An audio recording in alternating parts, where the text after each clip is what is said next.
Hey guys, what's up? नमस्कार and this is your boy Shubhdeep and welcome to my YouTube channel which is Lone Rider S। तो आज हम फिर से आ चुके हैं एक नए वीडियो के साथ और इस वीडियो में आज हम बात करने वाले हैं बाइक बिल्ड के बारे में। तो बाइक बिल्ड क्या है? अगर आपने कभी भी अपने साइकिल को मॉडिफाई किया होगा, अगर आप अभी कर रहे हो या फिर करना चाहते हो, तो मॉडिफाई करने के वक्त आपको अपने साइकिल को पूरा डिटैच करना होता है। मतलब पार्ट बाय पार्ट आपको उसको पूरा खोल लेना होता है और उसके बाद आप जो भी मॉडिफिकेशन करो, जो भी कस्टमाइजेशन करो उस पर, या फिर कलर चेंज कर सकते हो, कुछ भी आप अपने तरीके से कर सकते हो, बट उसके बाद उसको जोड़ना होता है। तो इसके लिए कुछ प्लानिंग की जरूरत होती है जो कि आपको डिटैच करने से पहले करनी होती है, या फिर कुछ प्लानिंग आपको बाइक बिल्ड के वक्त करनी होती है, या फिर उससे पहले करनी होती है। तो उसी चीजों के बारे में या फिर उसी प्लानिंग्स के बारे में, या फिर क्या गलत हो सकता है, या फिर कैसे आपको सारी चीजें करनी चाहिए, या फिर आपको बाइक बिल्ड कैसे करना है, इन्हीं चीजों के बारे में आज हम इस वीडियो में डिस्कस करने वाले हैं। ये ज्यादा कॉम्प्लिकेटेड नहीं है, सिर्फ आज का टॉपिक है बाइक बिल्ड। तो अगर आप इंटरेस्टेड हो और अगर आपको मेरा ज्ञान लेना हो तो इस वीडियो को पूरा जरूर देखें। तो इसी के साथ लेट्स गेट स्टार्टेड।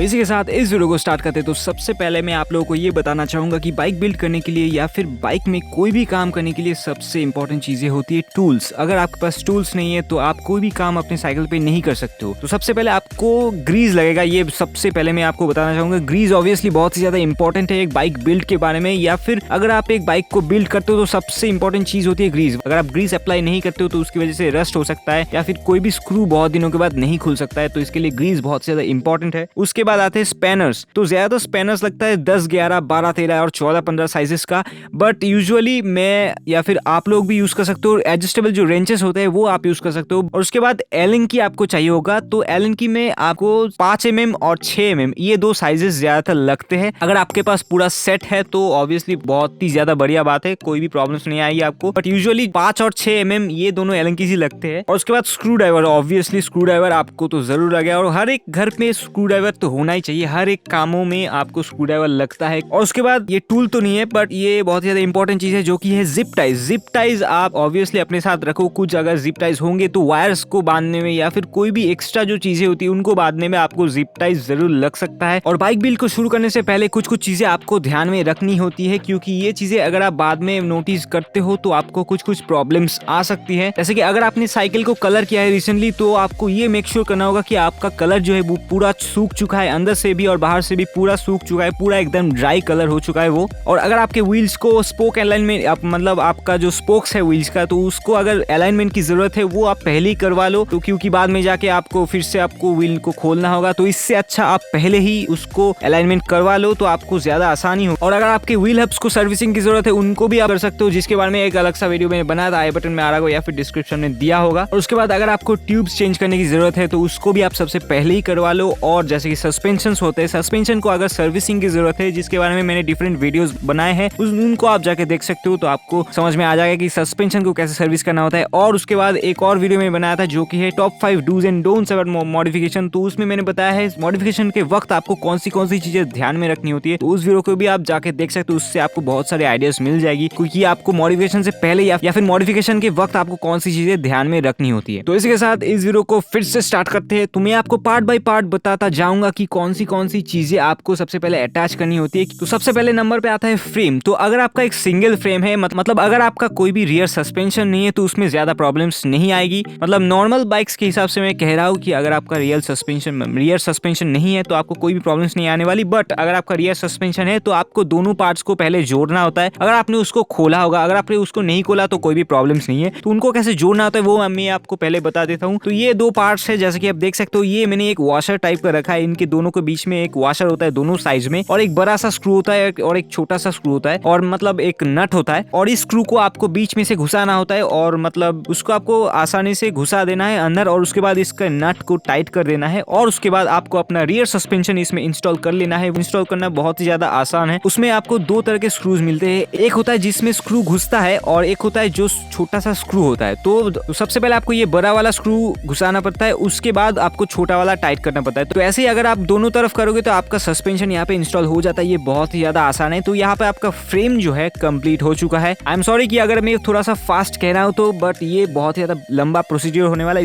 इसीलिए मुझे कम से कम टाइम में ये सब कुछ आपको एक्सप्लेन करना है। और जब आपका फ्रेम रेडी हो जाता है या फिर आपका अगर नॉर्मल फ्रेम है, तो अगर आपका फ्रेम रहता है तो सबसे पहले हम फोर्क इंस्टॉल करते हैं इसके। तो ये भी पार्ट 1 में ही आता है फोर्क इंस्टॉल करना। तो फोर्क इंस्टॉल करने के लिए सबसे पहले तो फोर्क आपको आसानी से इंस्टॉल कर देना होता है। ऊपर नीचे दोनों तरफ बॉल्स रहते हैं, तो उन जगहों पे अगर आपका बॉल बियरिंग्स है तो बहुत ज्यादा आसान है। थोड़ा सा ग्रीस लगा के आप बॉल बियरिंग्स उसमें इंस्टॉल कर लो, वरना आप जैसे मैंने दिखा है यहाँ पे ऐसे आपको थोड़ा सा ग्रीस लगा देना है। यहाँ पे थोड़ा सा नहीं, अच्छे से आपको ग्रीस लगाना है। उसके बाद इसमें राउंड करके बॉल्स को इंस्टॉल कर देना है। एक होता है नीचे जो कि सस्पेंशन के ऊपर होता है, और एक होता है ऊपर जो कि आपके फ्रेम के ऊपर होता है। तो इन दोनों को आपको बॉल्स लगा देना होता है। उसके बाद सस्पेंशन को घुसा देना होता है, और उसके बाद इसमें जो रिंग्स आते हैं उसको सबसे पहले टाइट करना होता है, ताकि आपका सस्पेंशन जो है वो हिले ना। और उसके बाद जो बड़ा सा नट होता है उसको भी आपको टाइट कर देना होता है। ये नट का साइज थोड़ा सा वियर्ड है, आप शायद आपका एडजस्टेबल रेंज के साथ ये टाइट हो जाए, वरना मेरे पास एक ऐसा स्पेसिफाइड रेंज है जिसकी मदद से मैं इसको टाइट कर रहा हूँ यहाँ पे। बट आप एक एडजस्टेबल रेंज यूज कर सकते हो या फिर कोई बड़े साइज का एडजस्टेबल रेंज यूज कर सकते हो। तो यहाँ पे आप हमारा फ्रेम का पार्ट यहाँ पे कंप्लीट हो चुका है। अभी आते हैं पार्ट 2 पे। तो पार्ट 2 में आता है हैंडल बार्स और स्टेम्स। तो हैंडल बार्स और स्टेम्स में सबसे पहले आपको अपना स्टेम इंस्टॉल करना होता है। अगर आपका थ्रेडलेस सस्पेंशन है या फिर कोई भी मतलब थ्रेडलेस फोर्क है तो आप आसानी से अपना स्टेम इंस्टॉल कर सकते हो। बट यहाँ पे मेरा थ्रेडेड है तो इसका प्रोसीजर थोड़ा सा अलग है। तो यहाँ पे आप देख सकते हो मैंने अपना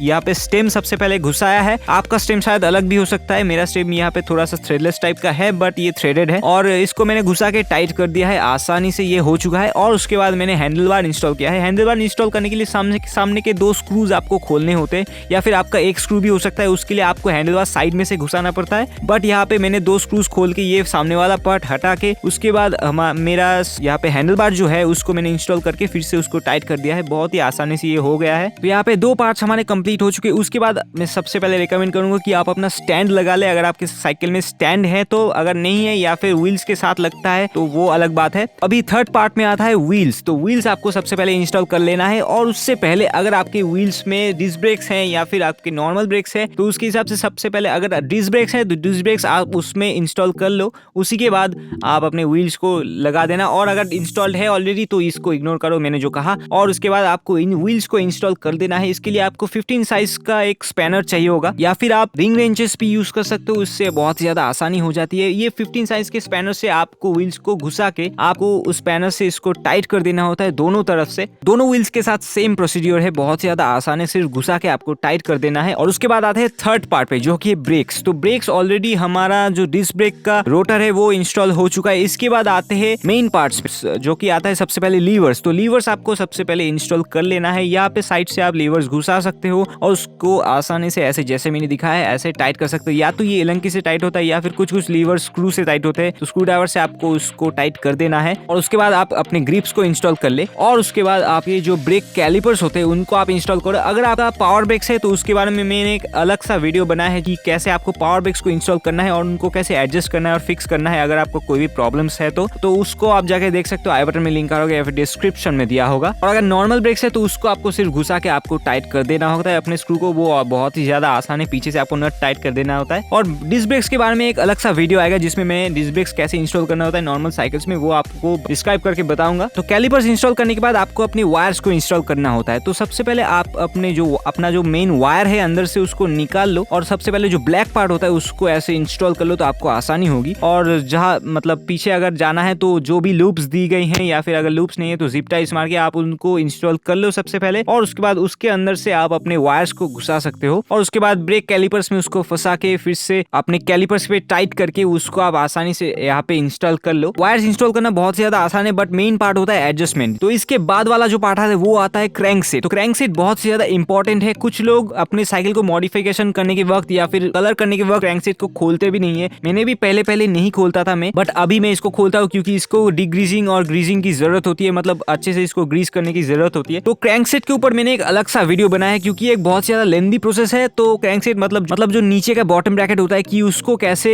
अनइंस्टॉल करके फिर से इंस्टॉल करना होता है, नया ग्रीस लगाना होता है, तो उसमें मैंने पूरा प्रोसीड्योर आपको समझा दिया है। तो वो वीडियो आप जाके देख सकते हो, क्योंकि इस वीडियो में अगर मैं बताने जाऊंगा तो ये वीडियो बहुत ज्यादा बड़ा हो जाएगा। तो वो वीडियो आप जाके देख सकते हो। आई बटन में लिंक आ रहा होगा या फिर डिस्क्रिप्शन में दिया होगा। और उसके बाद बाद आपको अपने पेडल्स और चेन्स को इंस्टॉल कर देना है। पेडल्स आप आसानी से इंस्टॉल कर पाओगे। और बाय द वे पेडल्स में लेफ्ट वाला जो है वो एंटी क्लॉकवाइज टाइट होता है और राइट वाला जो है वो क्लॉकवाइज टाइट होता है, तो वो आपको ध्यान रखना होगा। अगर कोई भी पेडल टाइट नहीं हो रहा तो उसको आपको एंटी क्लॉकवाइज टाइट करने की कोशिश करनी होगी और वैसा ही वो टाइट हो जाएगा। और चेन इंस्टॉल करने के लिए अगर आपकी चेन में लॉक दिया हुआ है तो उसको अगर आप जॉइंट कर दोगे तो उससे आसानी से आपका चेन इंस्टॉल हो जाए। अगर आपके चेन में लॉक्स नहीं है या फिर लॉक नहीं है तो आप दुकान में जा सकते हो, या फिर अगर आपके पास चेन टूल है तो उससे आसानी से आप अपनी चेन को इंस्टॉल कर सकते हो। मेरे पास चेन टूल नहीं है और मेरे साइकिल में लॉक था, तो इसलिए मैंने लॉक की मदद से अपने चेन को इंस्टॉल किया था। बट अगर आपके पास लॉक नहीं है तो ऑब्वियसली आपको एक चेन टूल की जरूरत होगी, या फिर आप उसको शॉप में ले जा सकते हो, मतलब आपकी चेन को और उसमें एक लॉक लगा ले आ सकते हो और उसके साइज के हिसाब से आप अपनी साइकिल में वो इंस्टॉल कर सकते हो। उसके बाद सबसे लास्ट में बचता है सीट पोस्ट। तो सीट पोस्ट आप इसके बाद इंस्टॉल कर लो। तो इस सीट पोस्ट को जस्ट आपको घुसाना होता है। अगर आपका क्विक रिलीज है तो क्विक रिलीज को आपको ढीला करके उसको घुसा के फिर से टाइट कर देना होता है, बहुत ही आसान है। अगर आपके स्क्रूज है या फिर जो नट्स होते हैं वो आपको थोड़ा सा ढीला करना होता है और उसके बाद उसको आसानी से टाइट कर देना होता है। उसमें शायद 15 या फिर 14 mm का रेंच लगता है और उसके बाद आपको सीट पोस्ट को टाइट कर देना होता है। और ये जरूर ध्यान रखना कि सीट पोस्ट का जो नट है वो बहुत ही ज्यादा टाइट है, मतलब उसको जितना जरूरत है टाइट करने का उतना ही आपने उसको टाइट कर दिया है, वरना आपको बहुत ज्यादा दिक्कत आने वाली है राइडिंग के वक्त। और उसके बाद लास्ट में आता है अपनी एक्सेसरीज को इंस्टॉल करना। तो आपके पास कौन सी एक्सेसरीज है ये तो नहीं पता, बट मेरे पास स्पीडोमीटर है और मैंने लाइट्स भी इंस्टॉल की थी, और या फिर रिफ्लेक्टर्स भी आप इंस्टॉल कर सकते हो, या फिर अगर आपके पास मड गार्ड्स है वो भी आप इंस्टॉल कर सकते हो। जैसे कि मैंने स्पीडोमीटर यहाँ पे कैसे इंस्टॉल किया था, एक स्पीडोमीटर का मैंने वीडियो बनाया था जो कि आई बटन में आ होगा या फिर डिस्क्रिप्शन में दिया होगा, आप उसको जाके चेकआउट कर सकते हो। और उसके लिए मैंने जिप टाइज यूज की थी उसके वायर्स को बाइंड करने के लिए, तो उसी लिए मैं जिप टाइज यूज कर रहा हूँ। और यहाँ पे एक्सेस जो वायर्स होती है उसके लिए भी मैंने जिप टाइज यूज की है। और ये इसी के साथ हमारा बाइक जो है यहाँ पे पूरा बिल्ट हो चुका है। और कुछ चीजें ध्यान में रखने की जरूरत होती है, वो मैं सबसे पहले आप लोगों को बता देता हूँ। जैसे कि हैंडल बार और आपका स्टेम, तो ये चीजें आपको मेक श्योर करनी होगी कि ये अच्छे से टाइट है, और इसको आपको थोड़ा सा घर के अंदर ही या फिर जहाँ पे आप बिल्ड कर रहे हो वहाँ पे थोड़ा सा प्रेशर देके देखना होगा कि आपकी हैंडल बार्स या फिर आपका स्टेम पूरा अच्छे से फिक्स्ड है या फिर पूरा सीधा है। वरना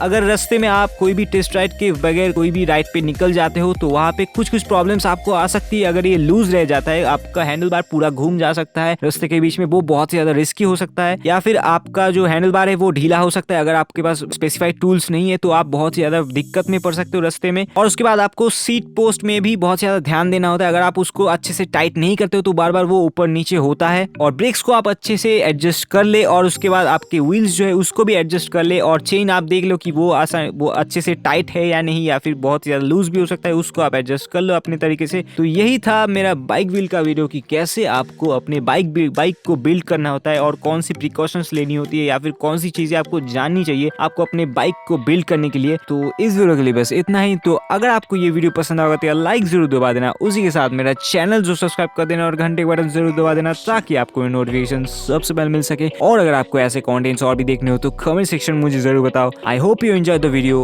और इसी के साथ इस वीडियो को यही पेंट करते तो this is your boy lone rider S signing out.